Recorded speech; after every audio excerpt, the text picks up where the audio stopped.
Hello, I am Cody Ellingham, and this is the Transformation of Value podcast. This show is brought to you by Swarbricks, the first law firm in New Zealand to accept Bitcoin for legal services.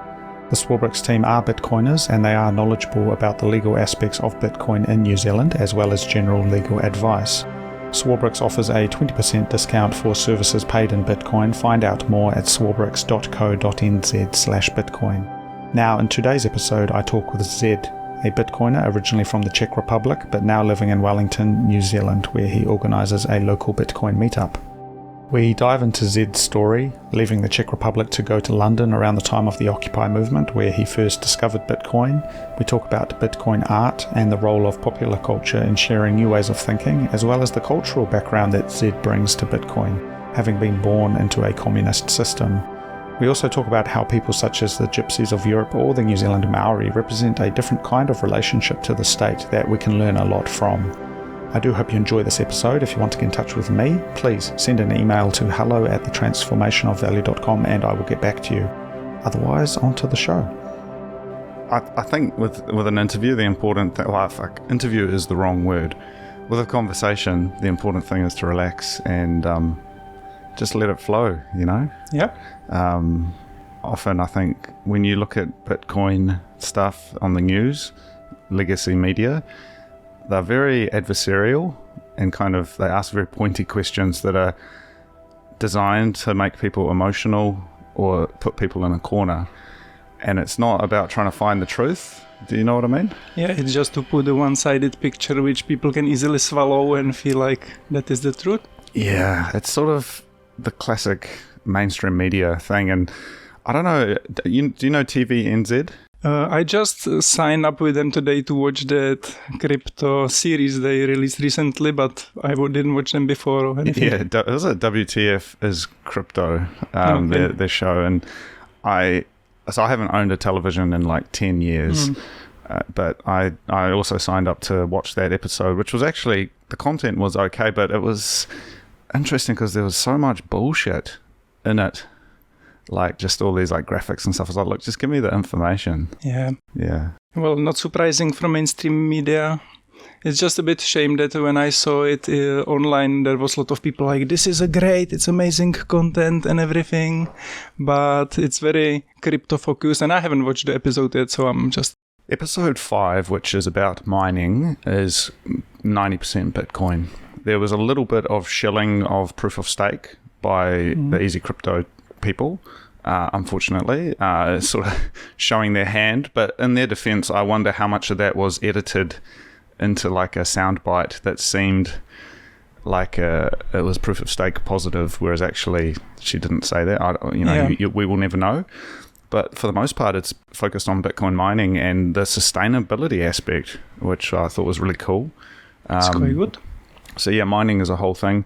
But Zed, we caught up last night with a few of the Wellington Bitcoiners, which was really cool. And I know you're also running a Wellington meetup. I'm curious to understand your story, sort of where you came from and how you found yourself here at the bottom of the world in New Zealand. Where are you originally from? So I'm originally from Czech Republic, but it's been a long time since I left, I think around 2008. And I lived for a long time in London. And that's where I actually found Bitcoin and got involved in it, because around end of 2013, I think, was my first purchase of Bitcoin. I had to double check it yesterday because it feels like quite a while now. Yeah. And I was quite full on attached to peer-to-peer community there, because basically at that time I had no money at all. I saw this amazing thing which Bitcoin was, and it seemed like amazing opportunity to get into it. What were you doing in London? So I completely failed my life in Czech Republic in terms of how people usually expect you to develop your life. I didn't finish my studies. I basically only have like secondary school. And so I kind of really felt like if I want to live some life, I will have to leave Czech, because without a paper, without a education, I have really no way to make a life for myself here. So I quite focused on learning English, because I was like, I'm just going to go. It's going to be all right. So I had one friend in London at the time. I went to London.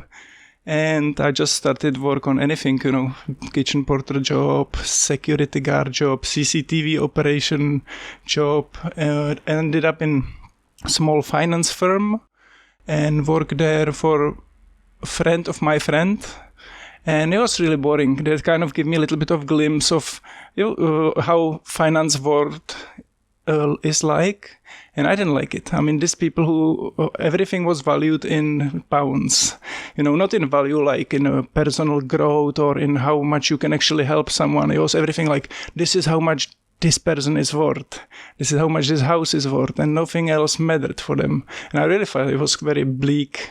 I've heard space. I've heard that criticism of London as a financial hub. You've got a lot of money sloshing around, a lot of rich, it's like rich Russians and like immigrants' children and like old British money, and they're all just mingling in this very elite class. And then you've got other people who are just struggling to make ends meet, and it's quite black and white, almost zero sum.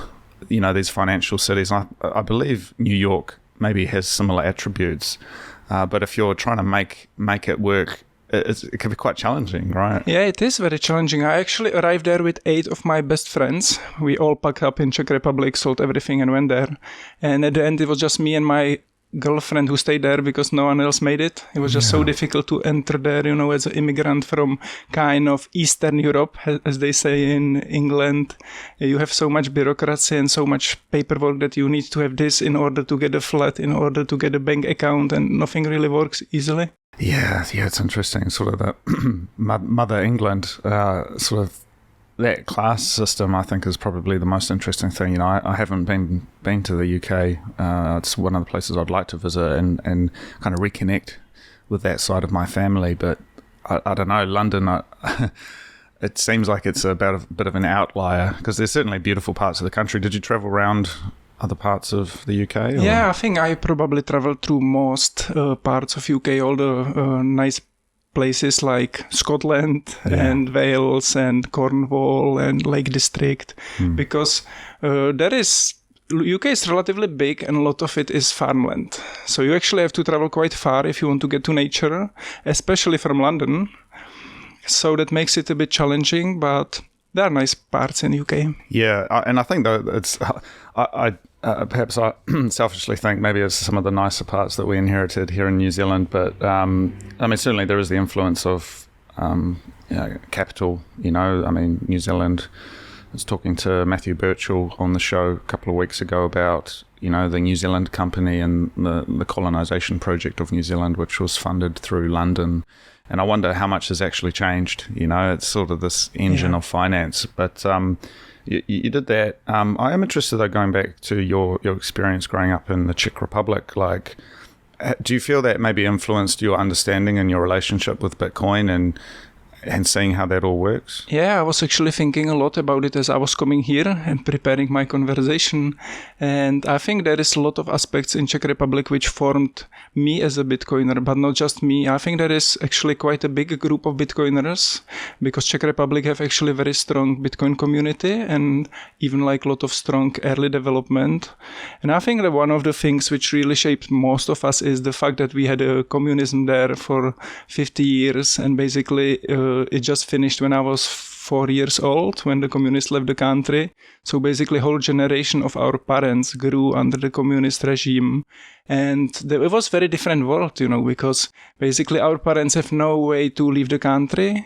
Only the ones who would be very well established and very prominent with the communist regime would be allowed to go to Croatia for the holidays and things like that. So even though I didn't actually live through it, I think the shadow of it is still there. And it really built up this distrust to authority, distrust to government. And I think a lot of people in Czech Republic has it. So it really, when the Bitcoin came in, there is this whole community of Bitcoiners who are quite different from other places because they are more on this anarchic spectrum of the crypto world and Bitcoin. It's interesting you mentioned that. I'm just trying to remember. Was it 1968?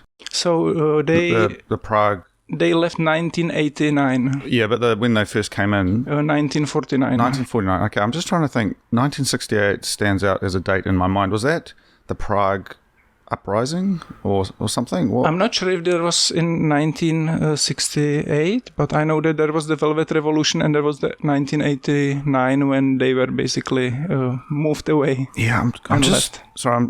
I might be conflating things here, but I do remember Joseph Kudelka, who's a photographer. Okay, pretty sure he's Czech. I'll just check that, but he photographed. There's this famous photo of like. He's looking at his watch, and I'm just not sure whether it's Hungary or Czech Republic. It could be Hungary potentially. I mean, I'm not really sure. History is not my strong feat, to be honest. But yeah, I'm pretty sure he's Czech.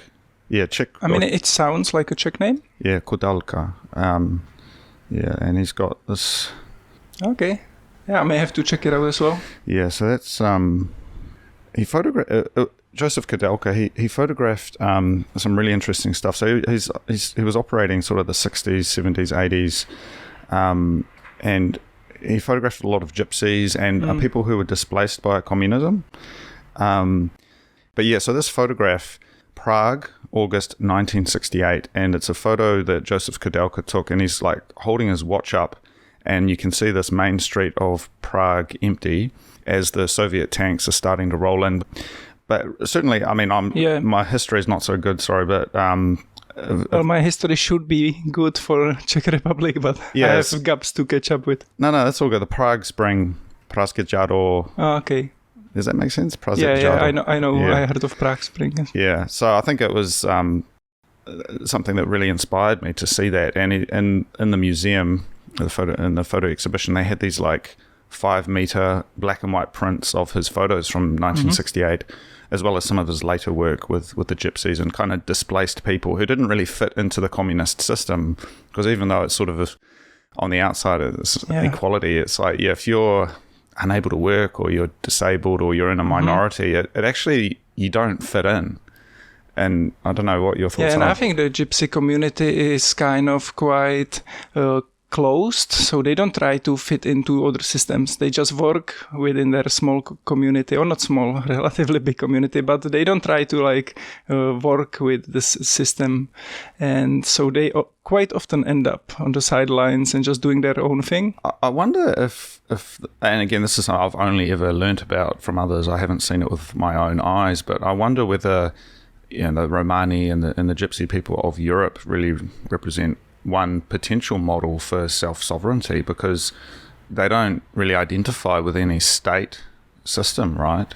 Yeah, so I have first-hand experience with a lot of them. Actually, where I grew up in my town, we used to fight with them a lot, all the time. There was also a reason why I got early into martial arts, because I needed this. But, there was very one-sided picture of them as I was growing up through Czech people and Czech media. Basically, they were always identified as these lazy people who don't work, who misuse the system, who just have a lot of children and take payments from government.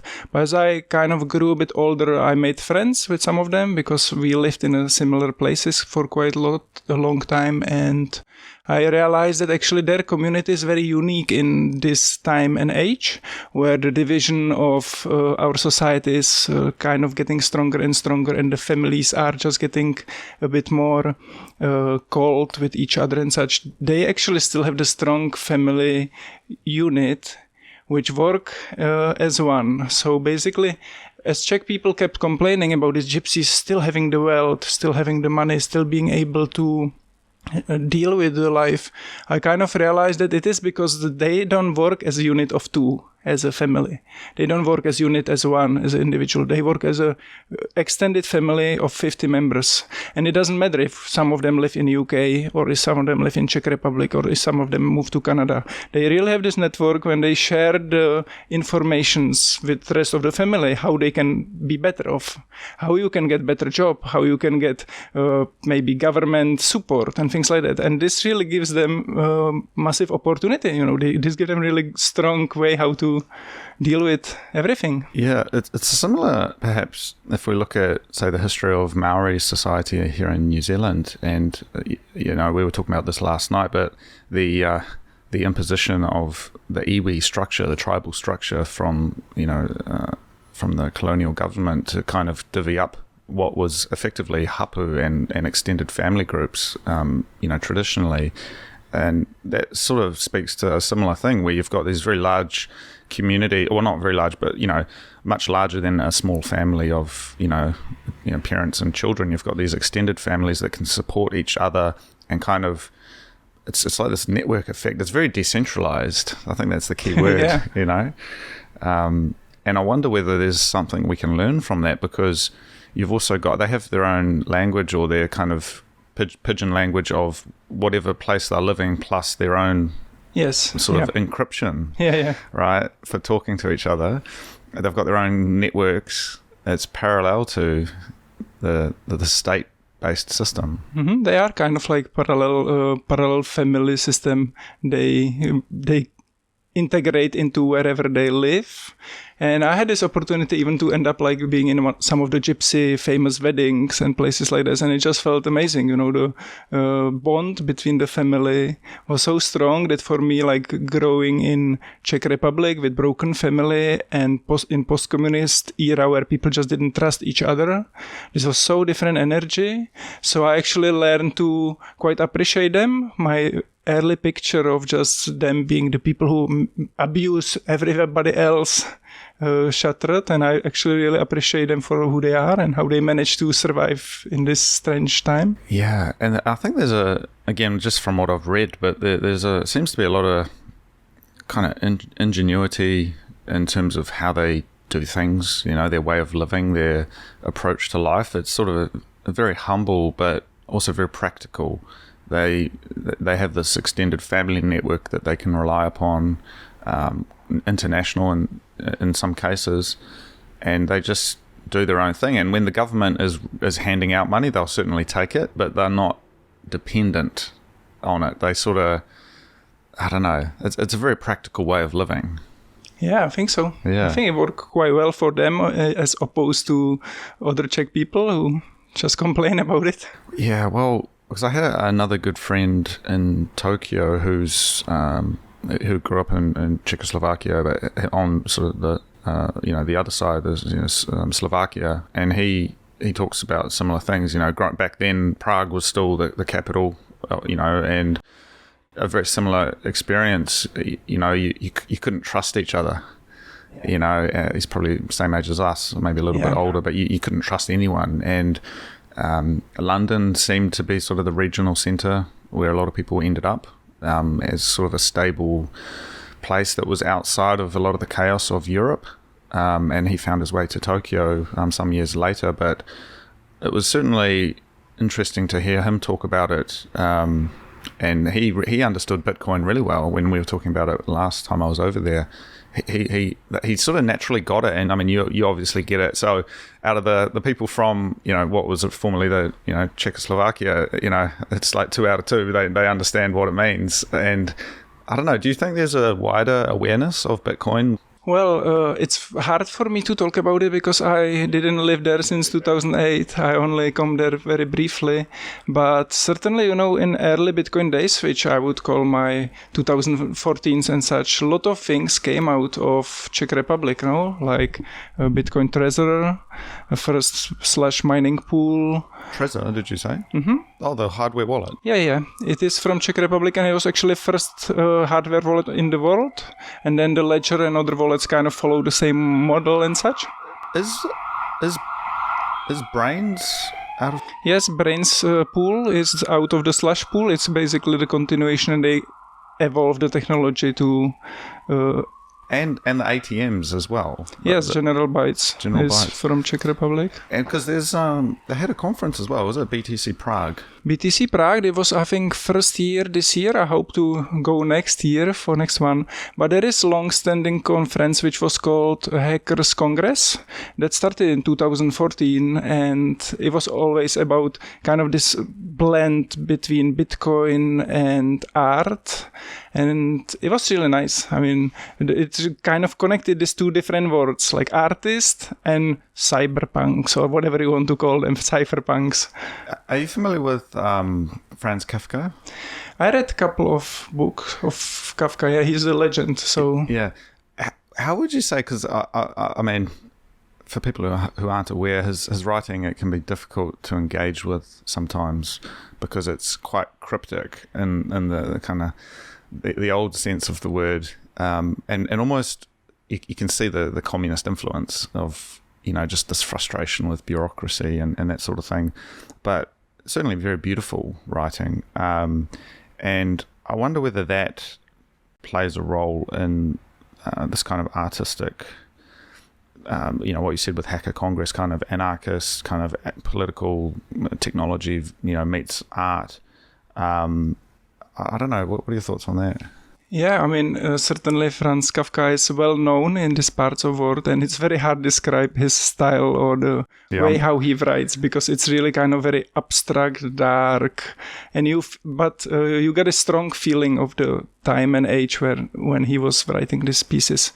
And I'm not much present in the art sphere, but we had this group which was called Stohoven, and they were this anarchistic artist group doing a lot of strange gigs around Czech Republic. So, for example, they would pretend that new supermarket is opening in a place, and they would send to media a lot of advertisement that is going to be massive discounts and such. And then they built on top of this hill just this kind of one side wall, which looked like supermarket. And they hyped up a lot of people around the Republic for this grand opening. Yeah. And then thousands of people rushed to the shop and just to figure out that it was just a facade, you know.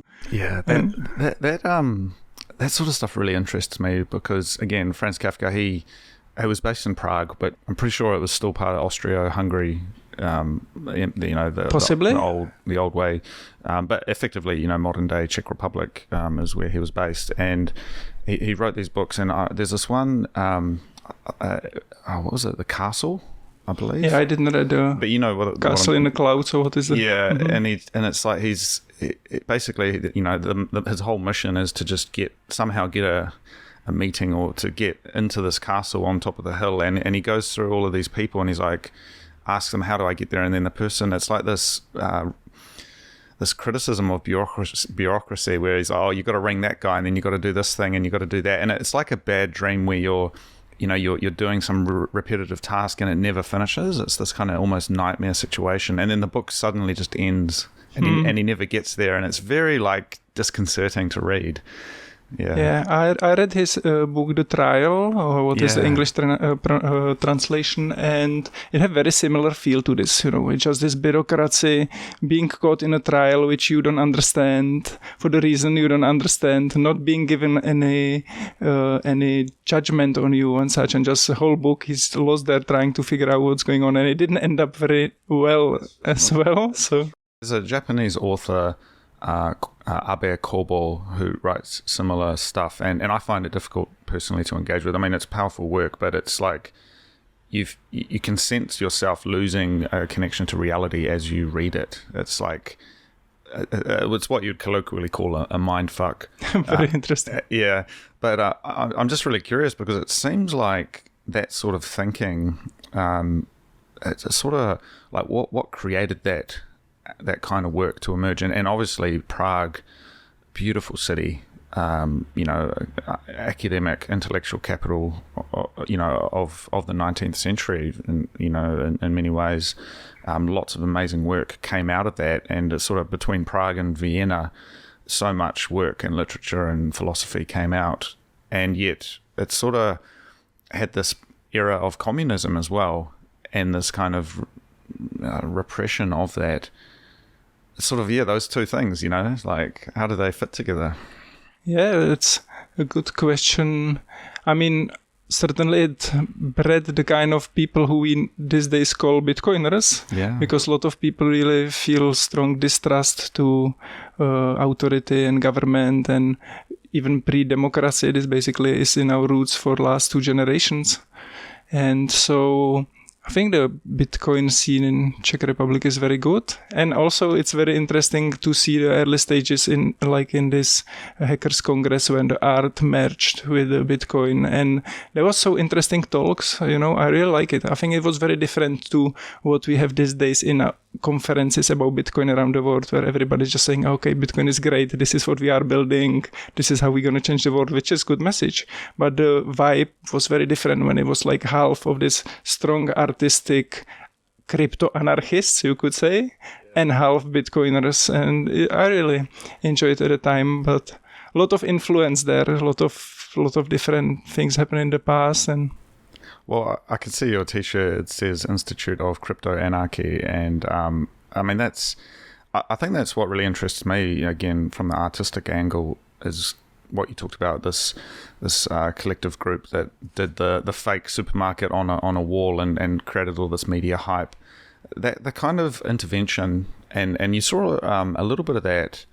I mean, there are these kind of postmodern takes on these critiques, and I think people shit on postmodernism, but it certainly has some really powerful kind of critiques and parodies and plays on what's happening. There's this group, I'm just trying to remember what they're called. I think they might be called the Yes Men, and they did stuff where they would like put on suits and try and like get onto CNN or BBC and pretend to be the executive of a company. Okay. And they did one where they were talking about this chemical spill that happened in India that was caused by Dow Chemical, a big US corporation, and they apologized, and they said that they would be remunerating all of the families and they were going to fix everything, and they're trying to take social responsibility, and they went on and everyone thought it was for real. And then Dow Chemical had to come out and say, "Oh, actually, we're not going to do any of that stuff." But yeah, it's the Yes Men. So they call themselves sort of, I think, culture jamming activists. And I don't know how much of that we see today, because a lot of the art world, in my experience, has been extremely captured and made redundant in terms of critique. Like, you don't see art that really asks pointy questions, though they think they are. Do you sort of know what I mean? Yeah, I know what you mean. So there isn't too much of art which would really point into the bigger picture and such. Because, I mean, it's not a place where you make money. It needs people who are strong enough to believe that what they are doing is worth maybe spending some days in jail and having some issues, because you end up having issues. But I think it's more important than ever, to ask the bigger questions and disrupt a little bit of the usual minds and mindsets. Yeah, I think that's where we're in this interesting place. And again, I can read the text of, we talk about art as text. You can read the visual image or what the artist is trying to do. And, I think in a way where we are at today, a lot of art has been captured by the political state apparatus. And so stuff like climate change, hysteria, or kind of what you call clown world, the artist community for the most part feeds right into that. And to actually come out and do something like quite revolutionary that's counterculture is like, people come down on it really hard. And I think Bitcoin fits into that. Bitcoin is a threat to the status quo. And so why is there not more artwork that's talking about that? And why is, all of the artwork you see out there either apolitical or actually encouraging the status quo? It's sort of... Yeah, I guess it comes down to what most things does, and that's the incentives, no? Like, if you are artist and you want to make your piece to be known, and if you want to make some money out of it, you just have to play the game as everybody else. So it's a bit sad reality, but as was said in the Fiat Standard, if you read it, like, basically art now become a place where people store money. So you just make something looking all right and hope that people's going to use it to store the money in it, and it may get a value. I don't think there is too much art of giving the messages out or showing the bigger picture or just pointing out to the issues. Yeah, I think that was what was quite eye-opening for me when I first moved over to Tokyo, which is a hyper consumer culture, like in ways that are unimaginable. I don't know about your upbringing, but certainly for me, country boy from New Zealand, like, there's no such thing as luxury brands, at least back then. And everyone in Japan, they speak this language of fashion and culture, and to come into that from the outside is like, learning a second language. And I mean, it's kind of quaint, but growing up in in rural Hawke's Bay, it's sort of you don't wear nice clothes because they're going to get dirty because you've got to go, go and do some work on the farm or whatever. And that sort of hyperculture leads to this very consumer commercialized art space. And so there was a period of avant-garde, kind of really profound critique, I think, in the 60s and 70s in Japan, which I think in many countries there was this kind of awareness, this kind of countercultural movement. But then it sort of got captured and became extremely commercial. And I've always found something really uncomfortable about it, because I am a commercial artist in a sense. I sell work, but I've always been motivated by the deeper kind of meaning making. And I was always attracted to the kind of work that, as I said, the Yes Man or someone like Banksy is able to collect both financial incentives, but they also make this kind of political impact. And I don't know, there's a little bit of Bitcoin art out there, but it's still, I don't know, we're in this funny place at the moment. I mean, it's catching up slowly, It is, Bitcoin is capturing many places, but it just goes one step at a time. So you can see a lot of Bitcoin art appearing around Spain, around Barcelona and such. And you can see a lot of stickers all around, but I guess we just have to give it a bit more time. If you see, like, for example, this girl from New Zealand, Tip, what she did in a conference in Pacific, it was quite nice to see. It was very fresh and a new wind to what is happening in a Bitcoin scene. Suddenly you see this very young girl kind of rapping there with a lot of projection, and it was like very different way how to deliver. You would call this like a modern Bitcoin art.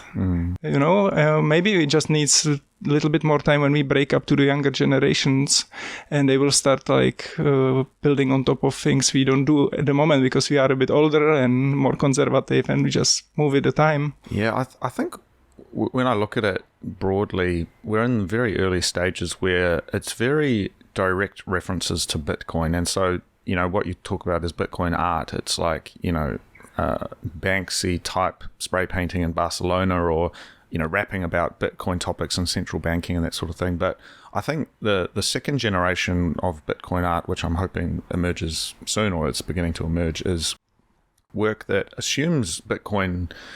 Everyone knows what Bitcoin is, but it starts operating on a second layer of sort of meaning making, because I think orange bees spray painted on the wall only go so far, but things like cinema, TikTok, music, all of these different media, that they can speak to a bigger idea that doesn't really come through if you're too direct. And so an example of that, if you look at, say, some of the cinema from the 80s about America and sort of what America is, it wasn't overtly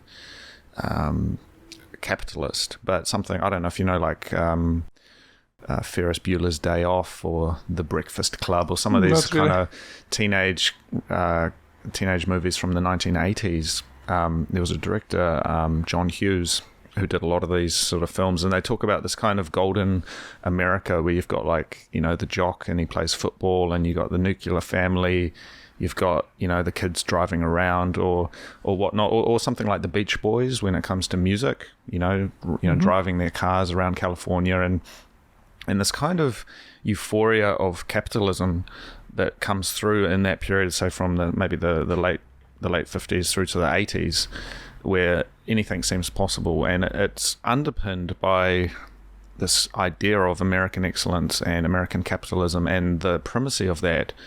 And at no point do they ever sit down and have a dialogue about capitalism. It just is within the system of the film or the movie or the film or the music. And I always found that curious, because in the same vein, are you familiar with like Andrei Tarkovsky or any of the Soviet filmmakers? No, not really. They have the complete opposite, and so Tarkovsky's operating, outside of Hollywood, and he's funded by the Soviets to make these films, and he did stuff like Solaris, which is like a 3-hour epic film about this discovery of the self, and a very introspective, kind of like a Franz Kafka sci-fi type thing. Yeah. But because he wasn't driven by the incentives of Hollywood to make a popcorn flick, he was able to go into this deep place. And a lot of Russian Soviet literature goes deep into the human soul. And that wasn't something you necessarily got in that kind of golden era of, 1960s, 1980s. So, I don't know, just throwing it out there. I wonder whether that's to come. Yeah, so I can see you kind of hoping that Bitcoin will move a little bit towards the fact that it will bring the inner values a bit higher, and it will manifest itself in other places like a film, art and such. And yeah, it's well needed, no? Because we are in this vacuum of having a lot of movies which have zero value, having a lot of art which have zero value. It would be really nice to kind of see a little bit readjustment of getting into things which actually gives you value. I mean, you spend 2 hours watching something and you don't feel like, I just wasted 2 hours of my life for nothing. Yeah. So, I mean, I really enjoy movies which gives you some feed for thought, you would say. When you carry on walking for a week and you think like, this really kind of left some mark in me and I have something to question and think about. I mean, it's great. What are some of your favorite movies or movies that have inspired you? Well, of course, Matrix was great, even though it's Hollywood and such. But I'm not much of a movie person, to be honest. I mean, I read books. I like books, and lately I don't watch any movies because I just find it's completely pointless. I like sci-fi, so time to time I got tempted to watch some sci-fi, but it's all very similar. It's interesting in terms of sci-fi in particular. I think we're in this era now where what is sci-fi has compressed down into this kind of parody of itself. Like, if you go back to Arthur C. Clarke, 2001 Space Odyssey, that was like same as the Prague Spring, 1968, I believe, and Stanley Kubrick. And that it was very revolutionary and forward-looking. And it kind of, again, the high of post-war American capitalism, which pretty much, they put men on the moon. They extended that runway into the future and said, well, what if we kept going? And they predict, 2001 we would be colonizing, the Mars, or Mars or the moons of Jupiter, and it was this kind of vision of the future, but we never quite got there. And instead, 2001 we got, the September 11th attacks, and this beginning of the endless war in the Middle East, and it was sort of the decay of that dream, which is really interesting. And in a way, you mentioned The Matrix, which I remember seeing as well when I was a bit of a kid. And it actually is based on, there's a lot of influences there from Japanese cinema. So Ghost in the Shell had a big, as you know, big influence. And then there's a book, Paprika, which got later made into a movie, which has some of these ideas of like the dream and the kind of metaphysical sort of idea, and I think a lot of that fed into it, and the Wachowski brothers were able to take that and turn it into something that was palatable that they sort of translated it into something that would be accessible to an American audience. Yeah. But it certainly asked a lot of questions, and I think The Matrix gets referenced quite a lot. I mean, people talk about the orange pill, they talk about, going down the rabbit hole, sort of Alice in Wonderland reference, but there's sort of these cultural references which are quite relevant, and so we've got that language now. Yep. And you can talk about Matrix, and we know what that means in relation to Bitcoin. Mm-hmm. It kind of get its second wind with the Bitcoiners. The movie kind of get back to life. Yeah. It's going to be quite interesting because the generation now, these kids will probably never heard of Matrix, so they will not see it. So this is now become more as a movie which is too old to watch and such, but it still gives good value. Yeah, I find that curious because I think there's this interesting compression of generations where you and I and our parents, and in fact, actually, my grandparents as well, we have a shared cultural lexicon or shared cultural language when it comes to cinema. And so, I remember sitting on the couch watching Hogan's Heroes or A Bridge Too Far or, the Deer Hunter, movies from like the 60s and 70s and stuff with my grandparents, and we shared that cultural moment. And that's not something that Generation Z and the young kids today have, because they don't have a television in the house. They're on TikTok, they're on YouTube. And so they're almost, there's a greater divide between the cultural language between the young kids and then everyone else. Yeah. And in a way, a lot can be lost through that. It's maybe similar to communism, where, you know, there's this intergenerational experience of communism, and then maybe kids growing up today in Czech Republic, they will have no clue. No fucking idea. Yeah. And then they say, oh, I want to be a communist. Yeah. I mean, the thing is, there was quite a growth in popularity of communism, because people now look for any other way, you know. They think that what's now is not working, so we just want anything else. Yeah. But if you don't do your history lessons, maybe you are running in very wrong direction. Yeah, and also the importance of discourse. And I think, you know, I'm a big fan of cafe culture, and we're talking about Prague and Vienna and sort of the salon, you know, talking about ideas. And in fact, last night we all, you know, a bunch of us Wellington Bitcoiners caught up and had a drink, and I thought, man, that really felt like the kind of conversation that one day people will look back and be like, yeah, that was where it all came from. Those small groups of people who had this vision for what could be, and they made new thought happen. Yeah, I think it is incredibly powerful and amazing experience to have been living through, you know, like you basically think this small thing could potentially change the world, but the idea seems so insane that you even don't dare to speak it loud with other people. And then you fast forward 10 years and it's here and it's having its roots everywhere and it's growing massively. And it takes really some kind of person with a vision to get into this space and really like feel it, because I orange pill everybody I know, basically all my family, most of my friends and such, but it's very different, you know. A lot of people come and they feel like, oh, this is a great way how I make savings, but for me this is not the thing. For me this is the great way how we have a shot to change the world for everyone. And I mean, it's amazing to be part of it, even as a small community, and watch this space and experience it growing. That sort of reminds me of what you talked about, you know, this lived experience of people like yourself who grew up with sort of early memories perhaps of the end of the Soviet Union and communism in the Czech Republic.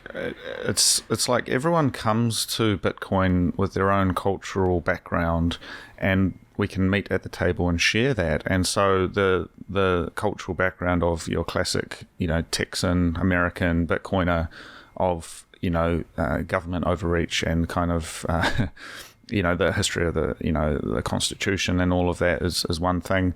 And then you've got, you know, former Soviet countries, you've got maybe the Chinese, you've got the Japanese, different people who have something within their history that speaks to the dangers of centralization, speaks to the dangers of trusting politicians and central bankers. And then we can find commonality there. And it's sort of, in this really interesting way, it's like an international movement, but not in a kind of classic communist sense. Like, we don't have to agree on anything else except Bitcoin, and we can get along. You know what I mean? Yeah. I know what you mean. Yeah, I think this is just the way, how you said, everybody finds the Bitcoin for slightly different reason. But I kind of see that we have similarities. For me, the Czech Republic Bitcoin community have this very similar root, as I said, like this anarchistic movement towards Bitcoin. So I guess that in different cultures you are shaped differently, but there will be class of people who will see the issues of the current world, who will see the problems and really think like, what can we do? How can we improve it? And unfortunately, I mean, I thought about this for a lot. Before I got to Bitcoin, I got to the world where nothing was working, everything was falling apart and no one was talking about it. And I thought I'm crazy. I was like, why everybody just goes around and puts up with it and feels like it's all right? Why no one is protesting? Why no one is finding places to change? And it's actually really nice and fresh when you find people who do. Like for me, it was for first time, it was in Occupy movement 2012 in London. And then suddenly I came to people and they're like, here they are, camping on the streets in tents. But this is where I first time experienced the bigger debate opening, like the issues opening. And I was like, this is great. There are actually other people who feel this is not working. And so it is important. It is important to get together and just do things. And the problem is, traditional means of changing things doesn't really seem to bring good result. I mean, if you think about it a bit deeper, you go to protest in the streets, you are being laughed at, and in one day everything goes back to normal. You go to try to vote people into government, they will get very quickly corrupted or kicked out or co-opted. So there wasn't really any way how you can change the system. And then, you look a bit, so what would be the example in the history where someone managed? And you see Gandhi. Gandhi managed like massive change with this movement of non-violent, no cooperation. And this really kind of stayed with me strongly. Non-violent, no cooperation. If you fight, not gonna win. They have more weapons, more soldiers, more money. So you kind of need to really undermine the authority by showing that there is a system which works better, cheaper, doesn't exploit you and such. And this all comes back to Bitcoin, When you look for what would be the other shot we have, like how could we get a grassroots movement which would not get destroyed and co-opted? There isn't really that many chances, that many ways. So, yeah. So how were you involved with the Occupy movement in London? I wasn't involved that much. I mean, I was very interested to have a debate. Yeah. It was first time I felt like, okay, there are people who I have a shared means to talk. I can finally not feel like a crazy weirdo, and I can go to the streets. And so I usually just brought some food to donate. But unfortunately, I was in a difficult position because at the time I was working for this small finance firm.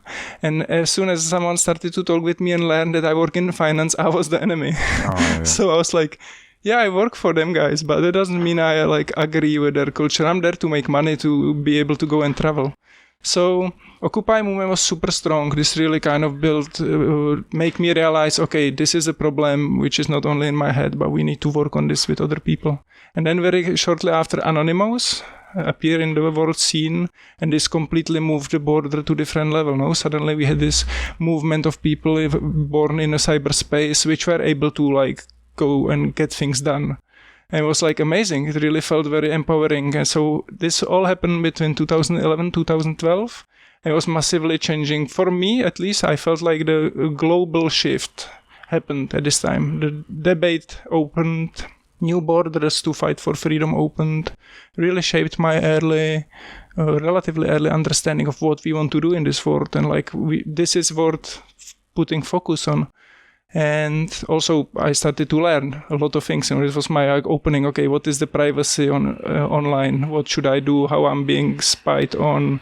What is your financial privacy? And it kind of really prepared me for my Bitcoin moment, because I just got there and I was like, when Bitcoin arrived to me, I was like, this is what I was waiting for. Yeah. And in what particular moment, though, did you feel that you got it and you saw what Bitcoin really represented? Was there a moment or a meeting that really sealed that? It was immediately, so I was looking for VPN. That was the basic tool for your privacy online.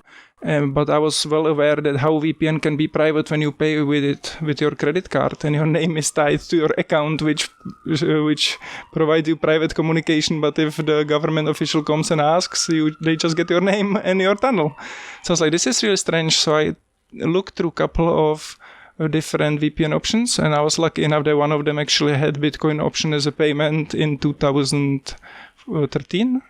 And I was like, what is this Bitcoin thing? And they just get me to read a little bit about it. I'm like, this is very interesting. This sounds like it could have some potential.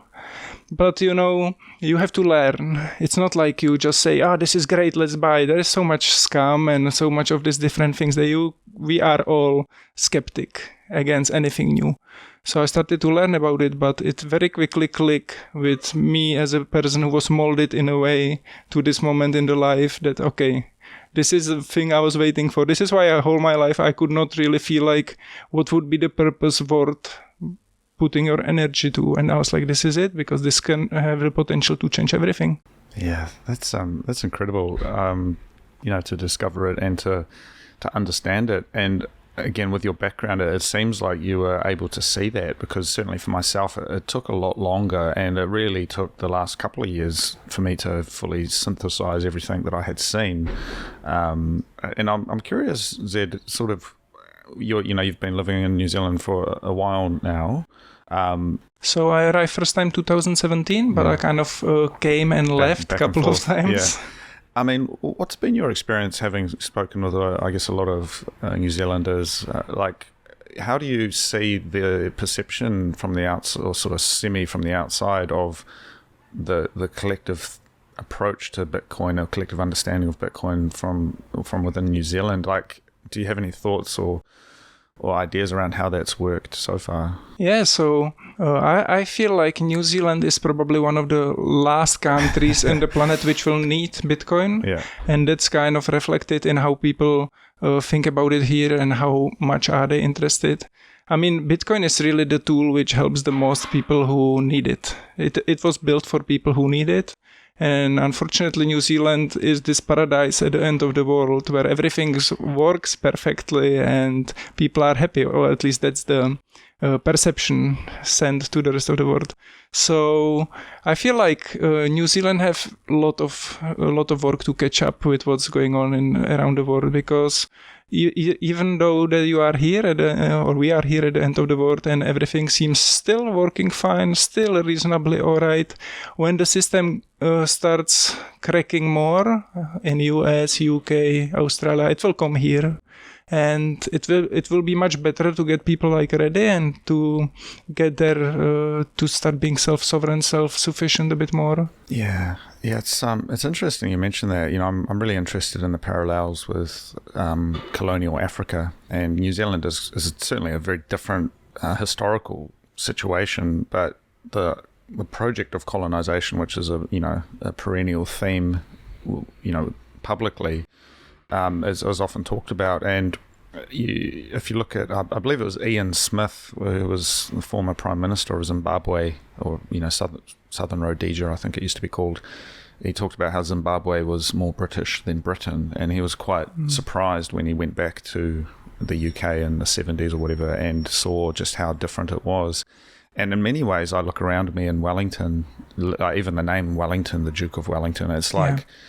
It's this memory, this quaint memory of some kind of colonial past, which, and not in the way we talk about colonialism today, but like just literally in the bricks and the street names and this sort of society, yes. Afternoon tea, farming mutton and in Hawke's Bay, and just kind of this very quaint Northern England kind of lifestyle. And I feel like it's almost impossible for that to continue to exist in a hyper-globalized economy of Bitcoin and AI and all of this other stuff.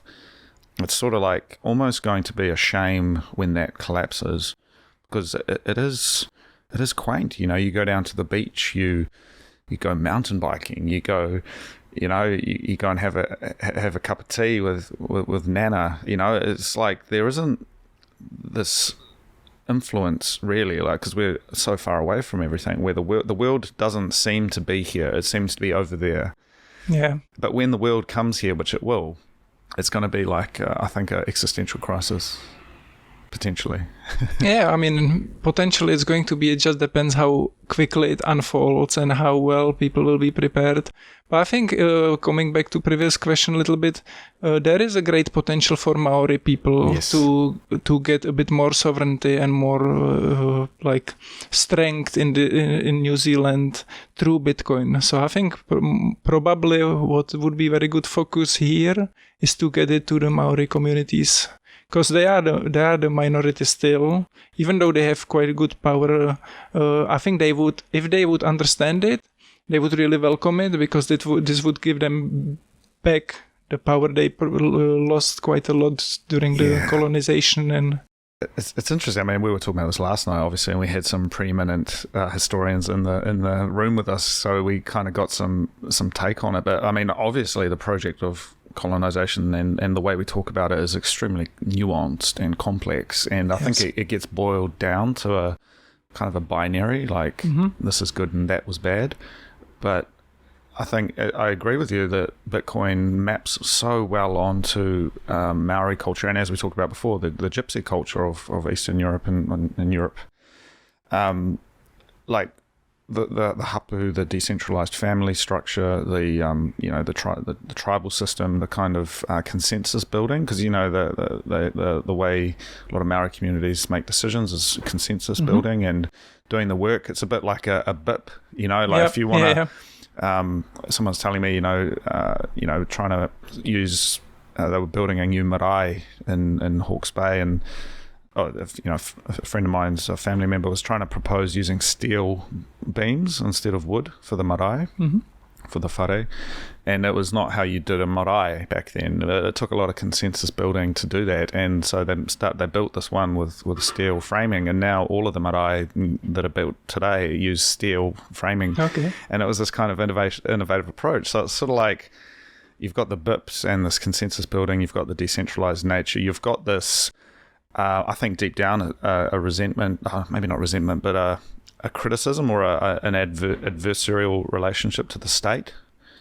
You've got self-sovereignty questions, people like up in Gisborne and Waikaremoana and that, kind of like self-sovereign, like fuck off kind of thing.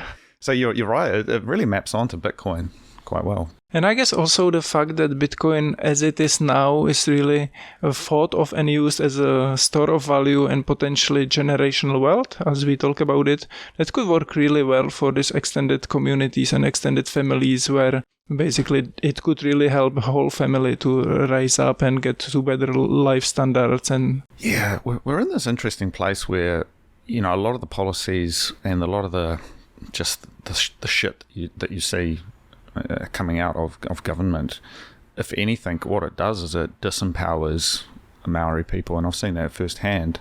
It creates this kind of victimization and this kind of sense of historical injustice, but without providing any tools or kind of pathways out of that. And so it's like negative, but without a positive.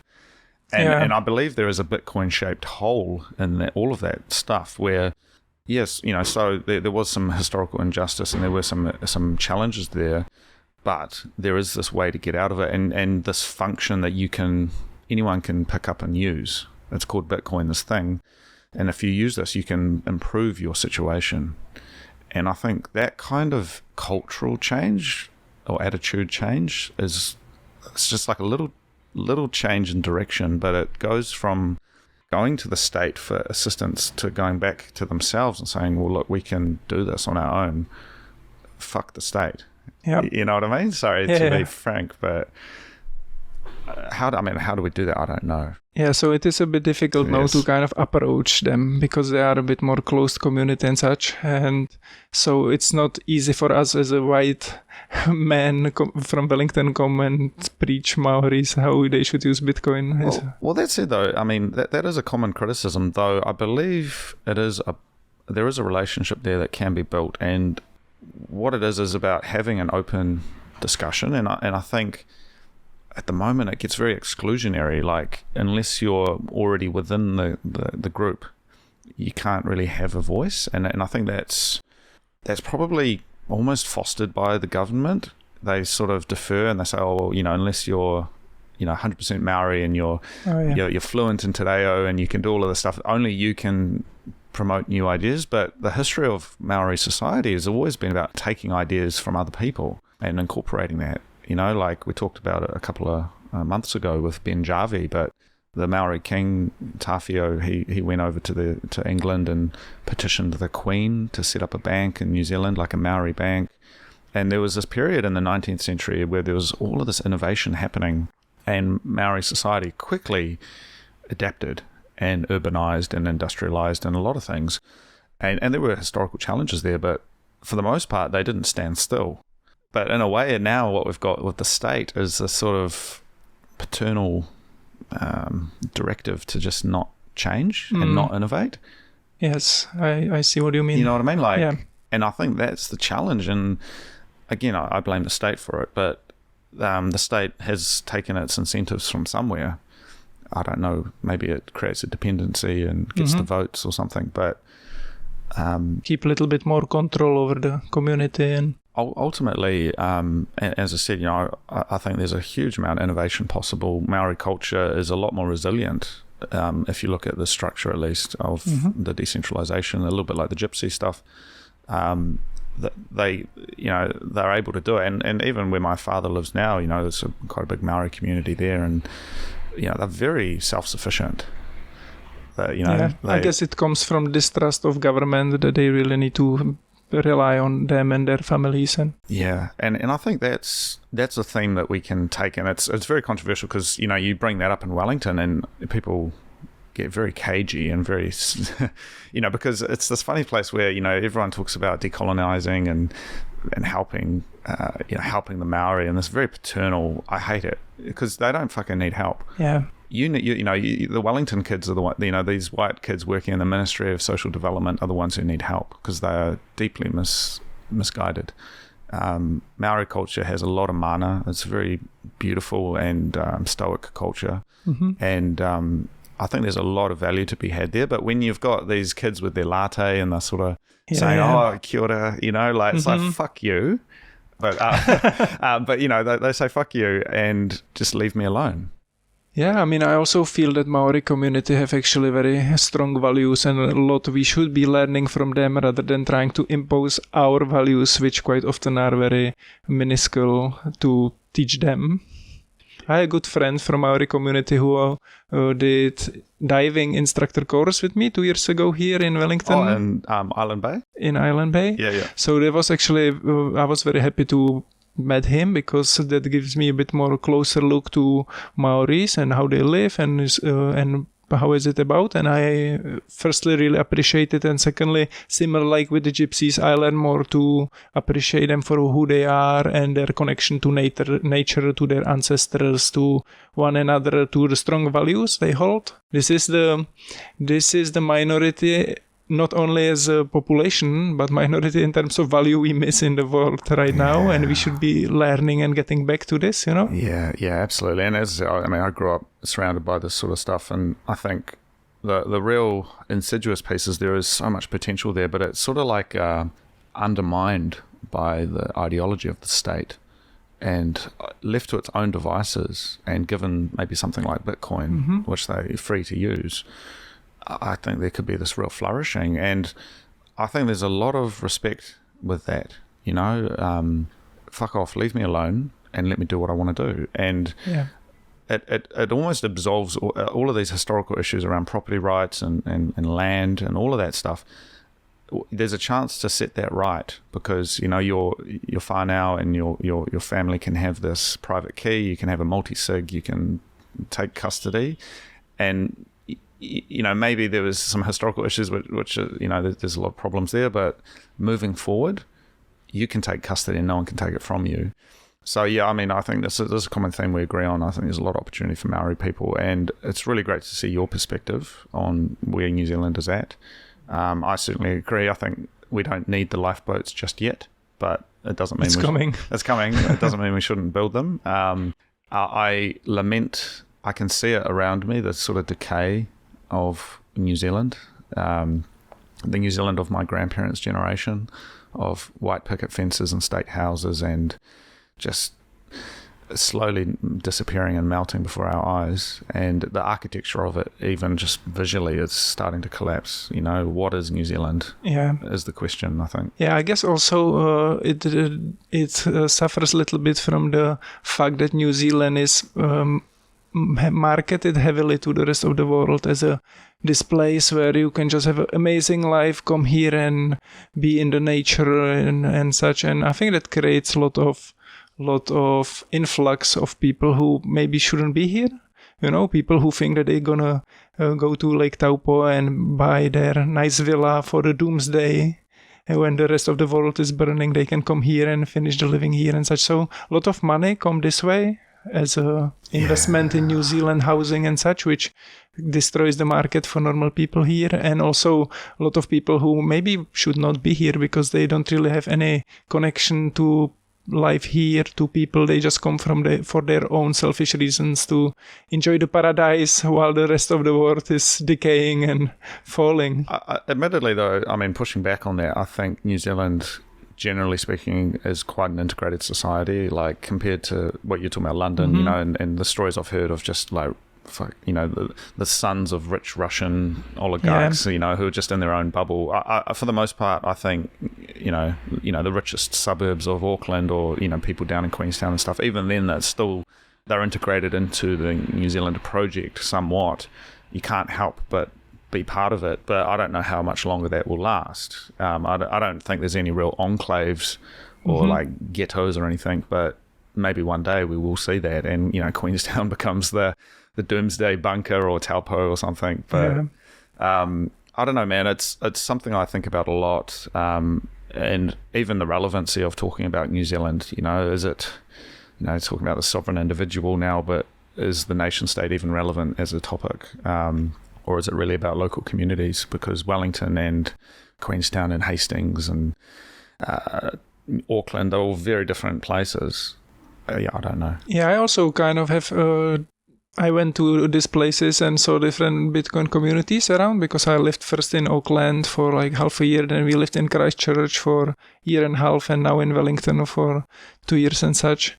And I think the Wellington of all these places is kind of a little bit strangest. I mean, the Bitcoin community is here so tiny, and it's very hard to even find people to talk about it. And so this was the main reason why I set up a meetup group here, not because it would be my burning desire to have one, but there was none, you know. So I came here and I was like, I want to find some people who are like-minded. Because, I mean, if you are a Bitcoiner and you have this idea that you really want to like see the progress in the world, you want to see the change happening, you want to have some people who think a little bit on similar waves. And if you are in a place for too long and you're just surrounded by people who rush to their day jobs, rush to pay the rent and make sure they do their shopping and such, it kind of gets a little bit hard for you. So you kind of want to surround yourself with people who think similarly, who have some good energy. I came here, I was like, so where are some Bitcoiners? No one. Yeah. So Wellington is a contradiction, and it's unfortunate because for me it's like the worst place in New Zealand. I mean, I struggle. I mean, I'm from Hawke's Bay, which is unlivable. I hate Auckland. Christchurch is certainly on my radar more, but it's so far away, and it's sort of, I don't know, I've sort of always come back to Wellington, and it's sort of once every 5-10 years I kind of come back here. You know, I was here for university, and the second time round now, and it's like eventually I see there's something there where it's chilled out. It's very calm compared to Auckland. You know, there's not the same degree of hustle. Yep. but at the same time, it's like in this daydream where, you know, the kids are protesting, you know, they're pushing the vegan thing or some climate change thing, and it's like, look, guys, you're so disconnected from the world. And the actual architecture of the city, I mean, half of it's pulled up from the ocean. Like, Wellington shouldn't exist. You know, like, why? Who would decide to build a city here? I don't know. There's a deep water port. I guess that's the only real draw card. But it's right. You can't talk about Bitcoin. No. Because everyone's job is dependent on the government, pretty much. Yeah, exactly. That was my conclusion as well, that everybody here either works for governments or banks, and they are not two most receptive groups of people to talk about Bitcoin.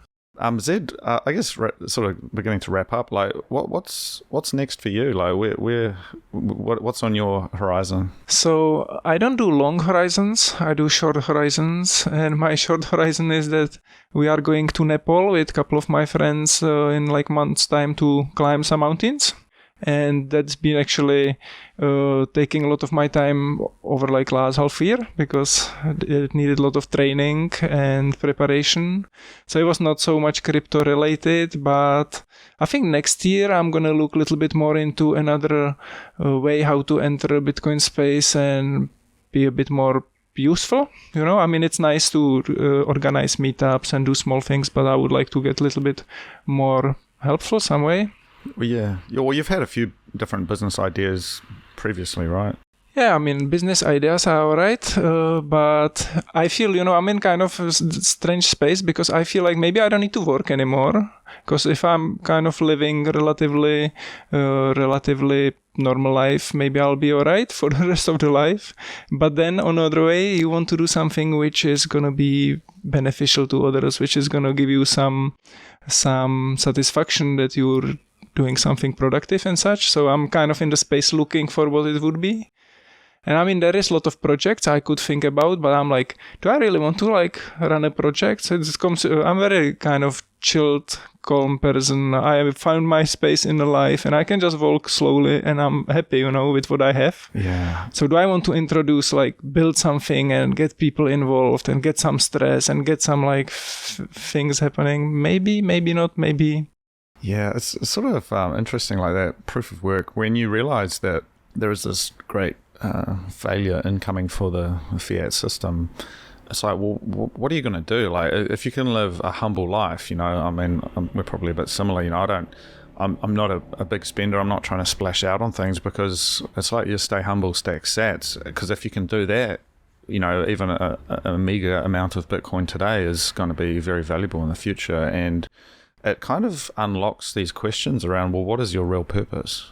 And it sounds a bit woo-woo, but you talk about climbing the mountains of Nepal, and there's something just profound about that as this kind of difficult task to climb to the top of the world, Also, it is quite good this was kind of my small project because we had to organize it with a couple of friends who are all living in different countries, in different places around the world. And also, it was quite interesting I had to expose myself to learn about human body. That is one of the aspects which I didn't do before. I love learning, but quite often I would be more focused on tech, on Bitcoin or privacy or networks and things like that. But this was very different, but I enjoyed it. I mean, I feel like I learned a lot about human body and nutrition and how to exercise. And I think I got in quite good shape. And so, it all comes back to Bitcoin again, because it's not just about like having money. It's about being healthy, feeling fit, feeling strong, having a good self-confidence, and then finding your purpose and give your life direction where you feel comfortable going. So, I mean, I'm a little bit longer term, I'm kind of building up options. So, we now are going to get permanent residency in New Zealand. I have permanent residency in Mexico and access to Europe. So I kind of can now travel around a couple of places. And I guess probably in the next few years we will be thinking more of getting small pieces of land, just to have some places where we could crash if we need to. And just, seeing how Bitcoin world unfolds, because what's being built now is going to start coming in next year and year after. And they are like huge things. There's going to be such a development. No one thought about what's now being like prepared. It's really massive.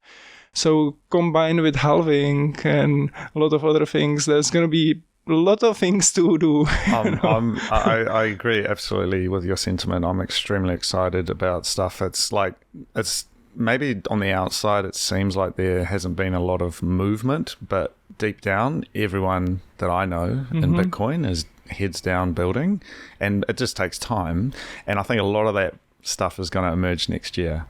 Yes. And we've got the halving, as you say, ETFs, everything's happening. So I'm excited, and I'm really excited to see your journey. I appreciate you sharing your story and details about your personal life and how you've come to be where you are. I think it's really inspirational, and it shows that you talk about growing up in Czechoslovakia and the Czech Republic. A young person not knowing what to do, being sort of alienated and having to sort of escape and leave. You ended up in London, and that kicked off this journey, the Occupy movement, discovering Bitcoin. And it shows that sometimes you just got to let things guide you. Sort of the path reveals itself. And whether it's God or fate or whatnot, certainly there's a lot to learn from letting the world show you the way. It's kind of funny you would mention this, because this was my feeling for a long time. I actually kind of think that at a certain stage in my life, I started to put a little bit more importance to my feelings rather than thinking. And I would just let fate guide me. And strangely enough, most often than not, it would work very well. I ended in a lot of strange places around the world, not knowing what the hell I'm doing here or why did I come. But then eventually everything would make itself known. And I think in this age more than ever, people should go a little bit more introspection and just have a look, reconnect a little bit more what you feel, how you feel about your life, how should you change it or not, because our brain is working non-stop, but those are informations we just get from our internet and social media and such, but there is something deep down there which can guide you a little bit better in this overfilled informational world we have these days. Yeah, that's beautiful. Zed, if people want to follow you or connect with your meetups, what's the best way for them to do that? So I just set up recently Bitcoin Wellington meetup group, or you can find me on Twitter as a wire dancer. We probably put it down under the to the keynotes or something. Yeah, sure. Cool. Hey man, thank you very much, Zed, for coming. Thank you very much for inviting me. It was a pleasure. Thank you. All right. Thank you for listening. I do hope you enjoyed the show. I am Cody Ellingham, and that was the Transformation of Value. If you'd like to get in touch, please send an email to hello@thetransformationofvalue.com, and I will get back to you.